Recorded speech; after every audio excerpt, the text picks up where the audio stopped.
Weekend exclusives. రొటీన్కు భిన్నంగా అనిపించే కథనాలు, కొంచెం కొత్తగా అనిపించే సందర్భాలు, ఆలోచనలో పడవేసే రియల్ లైఫ్ స్టోరీస్తో ఈ వారం వీకెండ్ ఎక్స్క్లూజివ్స్ మీ ముందుకు వచ్చింది. బస్తీ మే సవాల్ అంటున్న యువత, ఇది కదా అసలు సిసలు చదువు అంటున్న పిల్లలు, చదువుల దానకర్ణుని కథ. ఇలాంటి ఇంట్రెస్టింగ్ టాపిక్స్తో ఇవాల్టి వీకెండ్ ఎక్స్క్లూజివ్స్. చేయదగిన సాయాన్ని కూడా చేయలేని మనుషులున్న ఈ రోజుల్లో ఎటువంటి స్వార్థం లేకుండా చేయుతును అందిస్తున్నారు ఓ డాక్టర్. లక్షలు ఖర్చు పెడితే కానీ దొరకని కార్పొరేట్ స్థాయి విద్యను ఉచితంగా అందిస్తూ పిల్లల జీవితాలు వెలుగులు నింపుతున్నారు. కేవలం విద్యాబోధనతోనే ఆగిపోకుండా నేటి రోజుల్లో అవసరమైన ఎన్నో కోర్సులు నేర్పుతూ అనాథ పిల్లల పాలిట దేవునిలా నిలుస్తున్నారు. ఇంతకు ఎవరా డాక్టర్? ఇంతటి మహత్కార్యం వెనుకున్న ఆయన సంకల్పం ఏంటి తెలుసుకున్నారండి.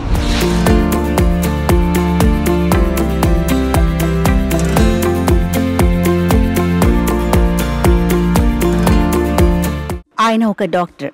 తన సర్వీసులో ఎంతో మందికి ప్రాణం పోయడమే కాదు, ఎంతో మంది అనాథ నిరుపేద పిల్లల జీవితాల్లో వెలుగులు నింపుతున్నాడు. వేలు కాదు, లక్షలు కాదు, కోట్ల రూపాయలతో హిల్ ప్యారడైజ్ సంస్థను స్థాపించి కార్పొరేట్ విద్యా సంస్థలకు ధీటుగా నిరుపేద విద్యార్థులకు ఉచితంగా విద్యను అందిస్తున్నారు. అంతేకాకుండా పేదలకు ఉచిత వైద్యం చేస్తున్నాడు. విద్యార్థులకు విద్యతో పాటు పర్యావరణాన్ని, ఆరోగ్యాన్ని కాపాడుకోవడానికి అవలంబించాల్సిన విధానాలను చెప్పడమే కాదు, చేసి చూపిస్తోంది హిల్ ప్యారడైజ్ సంస్థ. ఇదిగో ఇక్కడ కనిపిస్తున్న ఇతను డాక్టర్ సత్యప్రసాద్. 1992లో తల్లిదండ్రులు కోల్పోయి నిరాధరణకు గురవుతున్న చిన్నారులకు ఉచితంగా విద్యను అందించాలనే లక్ష్యం పెట్టుకున్నారు. దీంతో 1992లో ఏలూరు జిల్లా తోటపల్లిలో హిల్ ప్యారడైజ్ పాఠశాలను ఏర్పాటు చేశారు. 1వ తరగతి నుంచి ఇంటర్ వరకు ఎలాంటి ఫీజు లేకుండా సిబిఎస్ఈలో కార్పొరేట్కి ధీటుగా విద్యను అందిస్తున్నారు. కృష్ణా జిల్లా గన్నవరం విమానాశ్రయానికి 12 కిలోమీటర్ల దూరంలో ఉంటుంది. తల్లిదండ్రులు లేకపోయినా, తల్లి కానీ తండ్రి కానీ ఎవరో ఒకరు లేకపోయినా ఈ విద్యా సంస్థలో 1 నుంచి 10వ తరగతి వరకు ప్రవేశాలు కల్పిస్తారు. నా పేరు అఖిల్ కుమార్ సార్. పుట్టుకతోనే చూపు లేకపోయేసరికి మమ్మీ డాడీ చాలా హాస్పిటల్స్ తిప్పిన తర్వాత లాస్ట్కి రావని చెప్పేసరికి ఇక్కడ నా లైఫ్, నా భవిష్యత్తు బాగుంటుందని చెప్పి ఇక్కడ జాయిన్ చేశారు సార్. ఇక్కడ హిల్ ప్యారడైస్లో జాయిన్ చేశారు. ఇక్కడ సూపర్ బాగా చూస్తున్నారు సార్. ఫుడ్కి, బెడ్కి, చదువుకి ఏ లోటు లేదు సార్. ఇక్కడ నాకు బాగా నచ్చింది చదువు ఒకటే సార్. ఇంటర్మీడియట్కి మాత్రం ప్రవేశానికి ప్రతిభా పరీక్ష విద్యాలయంలోనే ఆన్లైన్లో నిర్వహిస్తారు. ఈ పరీక్షలో ఉత్తీర్ణులైన నిరుపేద విద్యార్థులకు అవకాశం కల్పిస్తారు. ఇంటర్మీడియట్ పూర్తయిన తర్వాత కంప్యూటర్ పరిజ్ఞానం ఉన్నవారికి ప్రవేశ పరీక్షలు నిర్వహించి అర్హులకు app development, content design, cyber security కోర్సులను ప్రత్యేకంగా నేర్పుతారు. మరోవైపు పాఠశాలలో 15,000 పుస్తకాలతో గ్రంథాలయం అందుబాటులో ఉంచి విద్యార్థులకు ఆసక్తి మేరకు వివిధ కళల్లో ప్రోత్సహిస్తున్నారు. నేను అనకాపల్లి డిస్ట్రిక్ట్ నుంచి వచ్చాను. మా తల్లిదండ్రులు తెలియదు అన్నారు. మా తల్లిదండ్రులు నేను చూడలేదు. నన్ను ఒక పెద్ద ఒకటి పెంచుకుంటారు. ఇక్కడికి మా ఊర్లో ఒక ఆయన తీసుకొచ్చి ఇక్కడ నన్ను చేర్పించాడు 9th క్లాస్లో. ఇక్కడ నన్ను అందరూ బాగా చూసుకుంటున్నారు. ఇక్కడ అన్ని ఫెసిలిటీస్ కూడా బాగున్నాయి. స్కూల్ టీచర్స్ కూడా చాలా బాగా చెప్తున్నారు. ఇక్కడ సేమ్ ఇంట్లో ఉన్నట్టుగా అనిపిస్తుంది నాకైతే. అందరూ ఫ్రెండ్స్ అయ్యారు మొత్తం, మా క్లాస్ వాళ్ళందరూ. టీచర్స్ కూడా బాగా చెప్తున్నారు సబ్జెక్ట్స్. ఫుడ్, హాస్టల్, మొత్తం చదువు మొత్తం అన్నీ ఫ్రీ అండి. ఇక్కడ డబ్బులు ఏమి తీసుకోవట్లేదు. ఇక్కడ మొత్తం ఫ్రీ. అక్కడ మా స్కూల్లో పీఈటీ సార్ నన్ను ఇక్కడ చేర్పించారు. I would like to become a IITian. 3D చిత్రలేఖనం, క్రాఫ్ట్, సంగీతం, నృత్యం తదితర అంశాల్లో శిక్షణ ఇస్తున్నారు. అంతర్జాతీయ ప్రమాణాలతో 400 మీటర్ల track basketball, kabaddi, kho kho, volleyball, handball కోర్టులున్నాయి. బాలబాలికలకు వేరువేరుగా ఆధునిక హంగులతో వసతి గృహాలు ఉన్నాయి. ఎడ్యుకేషన్ ఫర్ ఆల్ లక్ష్యంతో ఏర్పడిన ఈ హిల్ సంస్థ ఎంతో మందికి ఉపాధిని ఇవ్వడంతో పాటు చదువుకుంటున్న పిల్లలకు బంగారు భవిష్యత్తు ఇస్తుంది. ఇప్పటికే వేలాది మంది విద్యార్థులు చదువుకొని ఈ సంస్థలోని ఉద్యోగాలు చేస్తున్నారు. ఇక్కడే చదువుకొని ఉద్యోగాలు సంపాదించే వరకు అన్ని ఖర్చులు హిల్ సంస్థనే భరిస్తుంది. Kavya sir, I'm from Eluru. I'm studying 10th grade. ఇక్కడికి నేను 8th gradeలో వచ్చాను. Just 2 years completed. తర్వాత నన్ను 8th gradeలో ఏఏకి సెలెక్ట్ చేసుకున్నారు. ఎగ్జామ్ పెట్టి పాస్ అయ్యాను. తర్వాత ఇక్కడ మేము Python programming language and HTML, CSS నేర్చుకున్నాము. సమ్ AI టూల్స్ కూడా నేర్చుకున్నాము. ఆ తర్వాత మమ్మల్ని ఇంకా ఈ ఏజ్లోనే మంచిగా జాబ్స్ తెప్పించి ఇలా మేము కూడా చేయగలమని నిరూపిద్దామని మమ్మల్ని ఇక్కడ తీసుకొచ్చాం. I don't have dad. మా మమ్మీ రెస్టారెంట్లో వర్క్ చేస్తూ ఉంటారు. ఎడ్యుకేషన్ ఫెసిలిటీస్ బాగుంటాయి అండ్ సిబిఎస్ఈ సిలబస్. ఆ టీచర్స్ కూడా మంచిగా టీచ్ చేస్తారు అండ్ ఫుడ్ స్పెషలిటీస్ కూడా బాగుంటాయి. ఫుడ్ కూడా రోజు బాగా పెడతారు. స్నాక్స్, లంచ్, బ్రేక్ఫాస్ట్, డిన్నర్ అన్నీ. డామ్స్ కూడా ఇక్కడే ఉంటాయి. గర్ల్స్కి, బాయ్స్కి డామ్స్ కూడా ఉంటాయి. నిస్సహాయ స్థితిలో ఉన్న చిన్నారులకు సేవ చేసే అవకాశం లభించటం అదృష్టంగా భావిస్తున్నామని అంటున్నారు నిర్వాహకులు సత్యప్రసాద్. హీల్ ద్వారా చిన్నారుల జీవితాల్లో వెలుగులు నింపాలన్నదే తమ ధ్యేయమని, చేసింది తక్కువే, చేయాల్సింది నీలే ఉంది అనే నినాదంతో ముందుకు సాగుతున్నారు. నిరాశ్రయులకు ఉన్నత విద్యను అందించటం చూసి ఎంతో మంది ఎన్ఆర్ఐలు విదేశాల నుంచి సహకారం అందిస్తున్నారని డాక్టర్ సత్యప్రసాద్ చెప్తున్నారు. పిల్లలు ఎక్కడి నుంచి అయినా రావచ్చు మన దేశంలో, కాశ్మీర్ నుంచి కన్యాకుమారి వరకు. ఇప్పుడు మనకి పిల్లలు అలాంటి వాళ్ళే ఉన్నారు. ఒకసారి పిల్లల్ని తీసుకోవడం జరిగితే మన తల్లిదండ్రులు మన సొంత పిల్లల్లాగానే వాళ్ళకి ఏం కావాలో వాళ్ళు చదువు పూర్తయిపోయి వాళ్ళ కాళ్ళ మీద వాళ్ళు నిలబడే వరకు మనమే సహాయం చేస్తాం. దీనివల్ల కలిగేటువంటి ఆనందం ఇంకా దేనివల్ల రాదు. నేను అదే చెప్తాను. ఎందుకు చేస్తున్నారు ఈ పనులని అడిగితే, పర్స్యూట్ ఆఫ్ లాస్టింగ్ హ్యాపీనెస్. తల్లిని కోల్పోయిన వాళ్ళు, తండ్రిని కోల్పోయిన వాళ్ళు, సింగిల్ పేరెంట్స్ అనమాట, వాళ్ళని కూడా తీసుకుంటాం. ఇంకేమన్నా సీట్లు మిగిలితే అప్పుడు బాగా పూర్గా ఉన్న వాళ్ళు, పిల్లలు, తల్లిదండ్రులు ఉన్నా కానీ వాళ్ళకు కూడా కొన్ని సీట్లు ఇస్తాం. వీళ్ళు ఇక్కడ చదివిన తర్వాత ఉద్యోగం వచ్చే వరకు మనమే వాళ్ళని ఇక్కడ ఈ ఫార్మల్ ఎడ్యుకేషన్తో పాటు ఇక్కడ ఏఐ స్పెషల్ టెక్నికల్ ఎడ్యుకేషన్ ఉంది. సైబర్ సెక్యూరిటీ ఈ సంవత్సరం మొదలుపెట్టాము. ప్లస్ ఇక్కడ స్కిల్ డెవలప్మెంట్ యాక్టివిటీస్ కూడా నేర్పిస్తున్నాం. వాళ్ళకి ఏదో ఒక రకమైన ఉపాధిని కలిగించే శిక్షణ కూడా ఇస్తాం. కొంతమందికి ఏంటంటే ఇంక వాళ్ళకి వేరే ఇల్లు ఎక్కడికి వెళ్ళే ఉద్దేశం లేదు, ఇక్కడే ఉండి హీల్లో కూడా కొంత మళ్ళీ మిగతా పిల్లలకి సహాయం చేద్దామనే ఉద్దేశంతో ఉన్న పిల్లలు కూడా ఉన్నారు ఇక్కడ. వాళ్ళకి ఇక్కడే ఉద్యోగాలు ఇస్తాము, లేదంటే బయట ఉద్యోగాలు చేసుకుంటారు. ఎంత ఉన్నది అన్నది కాదు, సమాజం పట్ల మనం చేస్తుంది ఏమిటి, భావితరాలకు మనం ఇస్తుంది ఏమిటి. భారత పౌరులు ప్రతి ఒక్కరూ ఉన్నత విద్య అవలంబించాలనే లక్ష్యం ఆయనలో బాగా కనిపిస్తుంది. అంతటి మంచి ఆలోచన కలిగిన డాక్టర్ సత్యప్రసాద్ లాంటి వ్యక్తులు ముందుకు వస్తే దేశంలో పేద పిల్లలకు విద్య అందుతుంది. అక్కడ చిన్నారులు పశువులను మేపుతూ ఉంటారు, కానీ వాళ్ళు పాలేర్లు కాదు. స్కూలు పరిసరాలను ఆ చిట్టి చేతులతోనే శుభ్రం చేస్తూ ఉంటారు. కానీ అదేమీ వెట్టి చాకిరి కాదు. ఎక్కాలు బట్టి పట్టాల్సిన నోటితో గాన విద్వాంసుల్లా పాటలు పాడుతూ ఉంటారు. పరీక్షల భయం ఉండదు, భవిష్యత్తు మీద బెంగా ఉండదు. రాబోయే రోజులపై ధీమా, ఏ పనైనా చేయగలమనే ధైర్యం వెరసి ఆ చిన్నారులను సమాజం పట్ల బాధ్యత గల పౌరులుగా తీర్చిదిద్దే ప్రయత్నం చేస్తుంది ఓ విద్యా సంస్థ. త్రిముఖ విద్యా విధానం పేరుతో మెదడు, గుండె, చేతులు అంటూ విభిన్నంగా సాగిపోతున్న ఈ సరికొత్త విద్యా విధానం ఏంటి? పరీక్షలు లేని ఆ పిల్లల కలల లోకంలో ఓసారి విహరిద్దాం రండి. పాఠశాల అంటేనే విద్యార్థులకు గుర్తుకు వచ్చేది ఎగ్జామ్స్, ర్యాంకులు. ఐఐటి చదువులతో పోటీ పడుతున్న ప్రస్తుత సమాజంలో అసలు పరీక్షలే లేని పాఠశాల ఉందంటే నమ్ముతారా? ప్రస్తుతం నేను బెంగళూరుకు శివారు ప్రాంతంలోని ఒక విద్యాక్షేత్ర అనే పాఠశాలలో ఉన్నాను. ఈ పాఠశాలలో పిల్లలకు పాఠ్యాంశాలతో పాటు అనేక విషయాలను నేర్పిస్తున్నారు. మన ప్రాచీన కళలు, సాంప్రదాయాలు, సంస్కృతి వంటివి నేర్పిస్తున్నారు.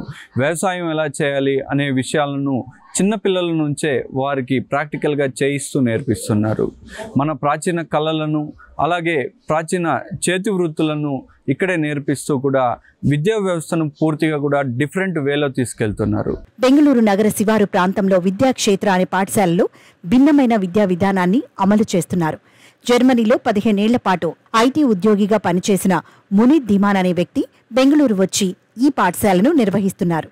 నేటి జీవన విధానం, సమాజంలో విలువలు సన్నగిల్లుతున్న పరిస్థితుల్లో తాను ఏదైనా చేయాలని సంకల్పించారు.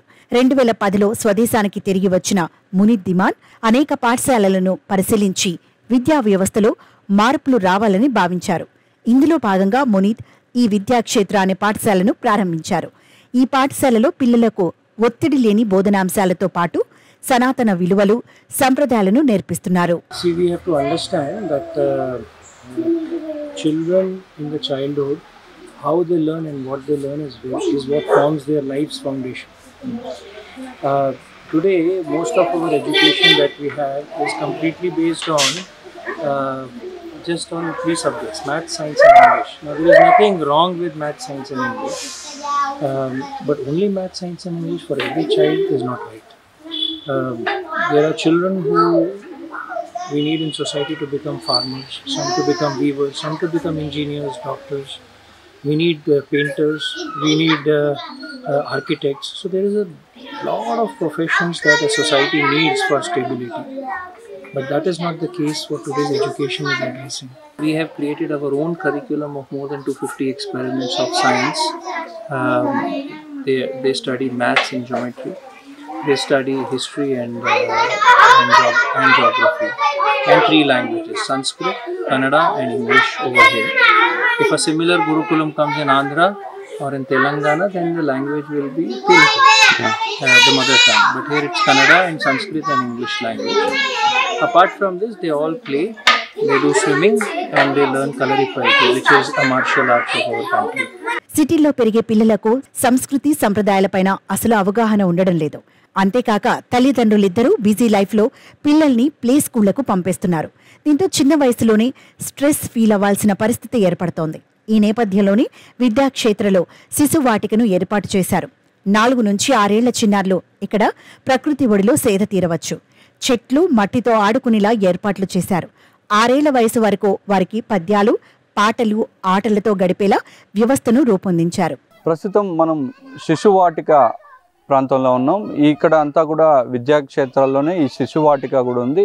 సాధారణంగా మనం ఎల్కేజీ, యూకేజీ అంటూ కూడా పిల్లలకు పుట్టినప్పటి నుంచే వారికి చదువులు చెప్పే పాఠ్యాంశాలు నేర్పించే ప్రయత్నాలు అయితే తల్లిదండ్రులు చేస్తుంటారు. అయితే ఇక్కడ అంతా కూడా 4వ సంవత్సరం వచ్చినప్పటి నుంచి 6వ సంవత్సరం వరకు వారందరూ కూడా పూర్తిగా కూడా వారు ఆడుకోవడానికే మట్టిలో కానీ ఇక్కడ ప్రకృతిలో కానీ ఆడుకోవడానికే ఇక్కడ వారందరికీ ఇక్కడ వ్యవస్థలను ఏర్పాటు చేశారు. మనం చూడొచ్చు శిశువాటిక అనే ప్రాంతం ఇది. ఈ ప్రాంతంలో మొత్తం కూడా 6వ సంవత్సరం లోపు ఉన్న పిల్లలందరూ కూడా ఇక్కడ ఉన్నారు.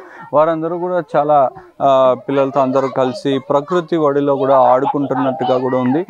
దీనికోసం కూడా ప్రత్యేక వ్యవస్థలను కూడా ఏర్పాటు చేస్తున్నారు. ఎక్కడా కూడా నేచర్లో ఆడుకునే విధంగా, అట్లాగే మట్టిలో ఆడుకునే విధంగా పిల్లలతో అందరితో కూడా పూర్తిగా కూడా వారందరూ ఆటలకే పరిమితం అయ్యే విధంగా కూడా ఇక్కడ ఏర్పాటు చేస్తున్న పరిస్థితి ఉంది. ఇక్కడ ఒక పేరెంట్ కూడా ఉన్నారు, వారితో మాట్లాడే ప్రయత్నం చేద్దాం. మనం ఒకసారి చూడొచ్చు మట్టిలో ఇప్పుడు ప్రస్తుతం ఎక్కడా కూడా సిటీల్లో బతుకు ఉన్న పిల్లలు ఎవరు కూడా ఈ తరహా ఆటలు అయితే ఎక్కడ ఆడలేని పరిస్థితి కనిపిస్తూ ఉంటుంది. సో ఇక్కడ మాత్రం పూర్తిగా కూడా గ్రామీణ ప్రాంతాల్లో ఏ విధంగా ప్రాచీన కాలంలో పిల్లలు ఆడుకునేవారు, ఎలాంటి వ్యవస్థలు ఉన్నాయో అదే విధంగా కూడా మన పూర్వ కాలంలో మాదిరిగానే పిల్లలు ఎదగాలనే ఉద్దేశంతో కూడా ఏర్పాట్లు చేశారు. మనతో పాటు ఒక పేరెంట్ ఉన్నారు, వారితో మాట్లాడదాం. మేడం, మీ బాబుని కూడా ఇక్కడ చేర్చారంటున్నారు కదా, అసలు ఇక్కడ తీసుకురావడానికి కారణం ఏంటి? ఇక్కడ విద్యాక్షేత్ర కానీ ఇక్కడ వీటి గురించి మీరేం తెలుసుకున్నారు? మేము యాక్చువల్గా యుఎస్లో ఉంటాము. మాకు విద్యాక్షేత్ర గురించి తెలిసింది. సో మేము మా బాబుకి విద్యాక్షేత్ర ఎందుకు సెలెక్ట్ చేసాము అంటే వాడికి మామూలు నార్మల్ స్కూల్స్లో ఓన్లీ చదువుపైనే కాన్సన్ట్రేట్ చేస్తారు. ఇక్కడ మాత్రం life skills, social skills, different arts, మన సాంప్రదాయమైన ఆర్ట్స్, మ్యూజిక్స్ అన్నీ వాడికి రావాలి అన్న ఉద్దేశంతో, వాడికి ఒక హ్యాపీ చైల్డ్హుడ్ ఇవ్వాలి అన్న ఉద్దేశంతో మేము ఇక్కడికి వచ్చి మా బాబుని చేర్పించాము విద్యాక్షేత్రాలో. చెప్పగలిగేది ఏంటంటే స్ట్రెస్ ఫ్రీ ఉంటుంది. సో పిల్లలకి స్కూల్కి రావాలి అన్న స్ట్రెస్ అంటూ ఏదీ ఉండదు. వచ్చి ఆడుకోవడం. 4 to 6 years అంటే పిల్లలు ఆడుకునే టైం. దాంట్లో ABCDలు, ఆయిల్ నేర్చుకునే టైం కాదు. ఒక 6 years దాటాక ఇక్కడ ఆరంభం అనే స్టార్ట్ చేస్తారు. అప్పటి నుంచి చదువు స్టార్ట్ చేస్తారు. ప్రస్తుతం ఈ విద్యా విధానంపై అనేక మంది తల్లిదండ్రులు ఆసక్తి చూపుతున్నారు. విద్యావంతులైన తల్లిదండ్రులు ఇక్కడ టీచర్లుగా ఉండటంతో పాటు ప్రకృతి వ్యవసాయం ద్వారా పండించే వస్తువులతో స్కూల్ ప్రాంగణంలోనే భోజనం తయారు చేసి వడ్డిస్తారు. ఈ భోజన తయారీలో రోజుకు ఓ విద్యార్థికి సంబంధించిన తల్లిదండ్రులు పాల్గొంటూ సహాయం చేస్తారు. నా పేరు లక్ష్మారెడ్డి. నేను సాఫ్ట్వేర్ ఎంప్లాయ్గా పనిచేస్తున్నాను జైలం వాటర్ సొల్యూషన్. ఇక్కడ నేను పేరెంట్ని. మా ఇద్దరు పిల్లలు సూర్యతేజ్ అండ్ గాయత్రి ఇద్దరు ఇక్కడ చదువుకుంటున్నారు. 2 years నుంచి ఈ విద్యాక్షేత్ర గురుకులం చదువుకుంటున్నారు. చాలామందిని చూస్తుంటాం, సూసైడ్ చూస్తున్నాం. పిల్లలు ఎగ్జామ్స్ అంటే భయము, ఇవన్నీ ఎందుకు వస్తున్నాయంటే ప్రెషర్ క్రియేట్ అవుతుంది. సో ఇక్కడ ఇలాంటి ప్రెషర్ అనేది ఉండదు. విద్యా విధానం ప్రతిదీ ప్రాక్టికల్గా ఉంటుంది. సో ప్రతి విద్యని మనం ప్రాక్టికల్గా నేర్చుకుంటారు పిల్లలు. సో అప్పుడు పిల్లలకి మనం ఎందుకు నేర్చుకుంటున్నాం అనేది క్లుప్తంగా తెలుస్తుంది. పిల్లలు పొద్దున్నే హడావిడిగా వెళ్ళేసి పరిగెత్తుతూ ఉంటారు, బాక్సులు తీసుకొని మళ్ళీ ఇంటికి రాగానే మళ్ళీ హోంవర్క్ అంటూ. సో వాళ్ళని మనం పూర్తిగా ప్రెజరైజ్ చేస్తున్నాం. దాంతోపాటు విద్యని ఈరోజు వ్యాపారంగా అయింది, అది మనం గ్రహించాలి. విద్య ఇప్పుడు ఉచితంగా ఉండాలి. విద్య అనేది వ్యాపారం కాదు. విద్య, వైద్యం, ఆహారం అనేది ఈ బేసిక్ నీడ్స్ అనేవి ప్రతి ఒక్కరికి ఉచితంగా ఉండాలి. సో విద్యాక్షేత్రం కూడా ఇక్కడ ఉచిత విద్యను అందిస్తుంది. దాన ధర్మాలు దక్షిణ తీసుకొని మాత్రమే దీన్ని నడిపిస్తారు. ఎవరికి ఫీజు అంటూ ఉండదు. విద్యాక్షేత్రంలో త్రిముఖ విద్యా విధానంను అమలు చేస్తున్నారు. మెదడు, గుండె, చేతులు అంటూ విద్యా వ్యవస్థను రూపొందించారు. మెదడుకు జ్ఞానాన్ని ఇచ్చే పాఠ్యాంశాలను, హృదయానికి ఇష్టమైన కళలను నేర్చుకోవడం, మనిషి శ్రమతో కూడిన వ్యవసాయం, చేతి వృత్తులు వంటిపై ఇక్కడ 24 సబ్జెక్టులుగా విద్యను బోధిస్తున్నారు. త్రిముఖ విద్యా విధానంతో సనాతన ధర్మాన్ని కాపాడేలా, సంస్కృతి సంప్రదాయాలను ఆచరించేలా, పిల్లల మేధోశక్తిని పెంచే విధంగా విద్యను బోధిస్తున్నారు. కానీ ఇక్కడ పిల్లల మధ్య ఎలాంటి పోటీ పరీక్షలు, ర్యాంకులు ఉండవు. ఆసక్తి ఉన్నవారు మాత్రం national institute of open school ద్వారా పరీక్షలు రాసి సర్టిఫికేట్ పొందవచ్చు. ఈ విద్యా విధానంపై ఇటీవలే ఎంతో మంది ఆసక్తి చూపుతున్నారని, ప్రస్తుతం విద్యాక్షేత్రంలో చేరేందుకు చాలా మంది ఆసక్తి చూపుతున్నా తమ పరిమితుల కారణంగా చేర్చుకోలేకపోతున్నామని వ్యవస్థాపకులు తెలిపారు. రానున్న రోజుల్లో ఈ తరహా విద్యాలయాలను మరిన్ని ప్రాంతాల్లో ఏర్పాటు చేసేందుకు కృషి చేస్తామని తెలిపారు.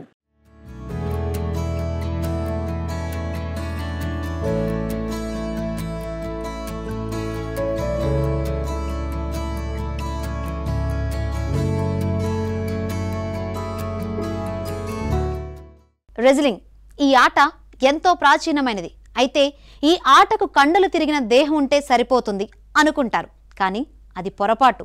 ఎందుకంటే దేహదారుఢ్యంతో పాటు 100 కిలోల మనిషిని కూడా సులభంగా ఎత్తిపడేసే టెక్నిక్ కూడా ఈ ఆటలో తెలిసి ఉండాలి. మనసు, శరీరం రెండూ కలిస్తేనే రెజ్లింగ్లో రాణించగలరు. అలాంటి క్రీడను హైదరాబాద్లోని యువత కోసం అందిస్తున్నారు. ఇప్పుడిప్పుడే ఈ క్రీడకు ఆదరణ పెరుగుతున్న నేపథ్యంలో యువతీ యువకులు రెజ్లింగ్లో రాటుదేలుతున్నారు.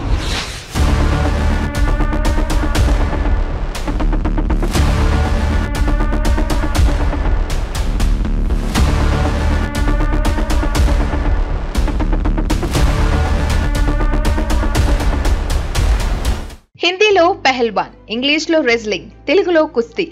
పేరు ఏదైనా ఆట ఒకటే. రింగుల మధ్య జరిగే మల్లయోధుల పోరాటం యుద్ధ రంగాన్ని తలపిస్తుంటుంది. సినిమాలో గ్రాఫిక్స్ ద్వారా చూపించే ఫైటింగ్ స్టంట్లు ఆ రెజ్లింగ్ లో కళ్ల ముందే చేస్తుంటారు. ఒళ్ళు గగురు పొడిచే రీతిలో ఫైటింగ్ రింగ్ లో జరిగే కుస్తీ పోటీ చూడడం రోలర్ కోస్ట్ రైడ్ అనుభవాన్నిస్తుంది. అలాంటి రెజ్లింగ్ శిక్షణను హైదరాబాద్ లో అందిస్తున్నారు. ఆసక్తి ఉన్న యువతీ యువకులకు శిక్షణ ఇచ్చి రెజ్లర్లుగా మార్చేస్తున్నారు. ఆ వివరాలేంటో తెలుసుకుందాం రండి. రెజ్లింగ్ ద్వారా భారత కీర్తిని ప్రపంచానికి చాటి చెప్పిన ఆటగాళ్లు ఎందరో ఉన్నారు.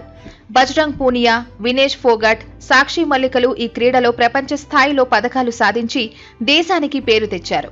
అలాంటి రెజ్లింగ్ శిక్షణను హైదరాబాద్ లో అందిస్తున్నారు. ధూల్పేట్లో ట్రైనింగ్ సెంటర్ ద్వారా యువతీ యువకులకు శిక్షణ అందిస్తూ వారిని రెజ్లింగ్ లో రక్షించేలా తయారు చేస్తున్నారు.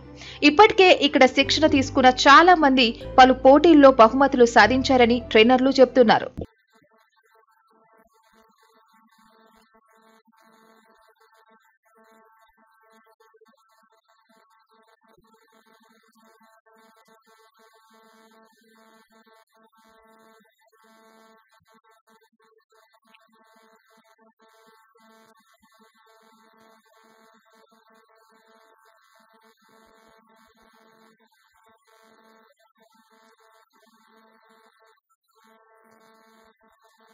రెజ్లింగ్ అనేది కేవలం దేహ దారుఢ్యంపై మాత్రమే ఆధారపడి ఉండదని, దానికి ఆలోచన శక్తితో పాటు ఎంతో క్రమశిక్షణ అవసరమని ట్రైనర్స్ అంటున్నారు.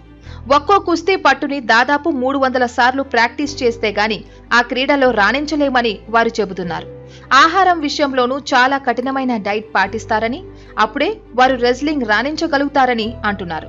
ఇప్పుడప్పుడే తెలుగు రాష్ట్రాల్లో కూడా ఈ ఆటకి ఆదరణ పెరుగుతోందని, యువతులు కూడా రెజ్లింగ్ నేర్చుకోవడానికి ముందుకొస్తున్నారని అంటున్నారు. ప్రభుత్వ సహకారం ఉంటే మరింత మంది రెజ్లింగ్ నేర్చుకుంటారని ఆశాభావం వ్యక్తం చేస్తున్నారు. రెజ్లింగ్ క్రీడాకారులకి ప్రభుత్వ ఉద్యోగాల్లో ప్రాధాన్యత ఇవ్వాలని కోరుతున్నారు.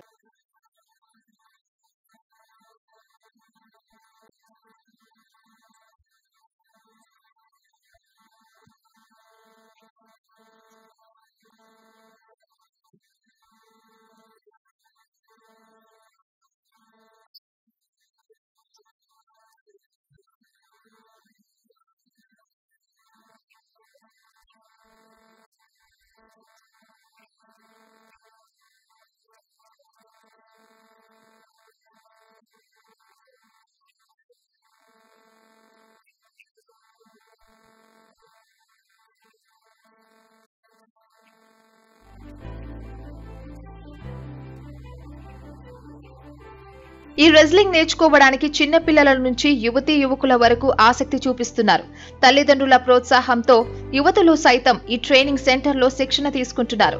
అబ్బాయిలతో పోటీ పడి మరీ రాణిస్తూ చాలా మందికి ఆదర్శంగా నిలుస్తున్నారు. ఏ క్రీడలలో అయినా తాము రాణిస్తామని యువతులు చెబుతున్నారు.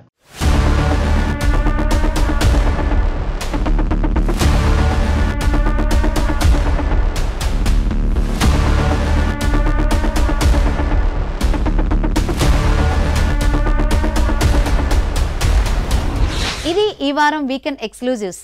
నెక్స్ట్ వీక్ మళ్ళీ కలుద్దాం. Till then keep watching ABN Andhra Jyothi.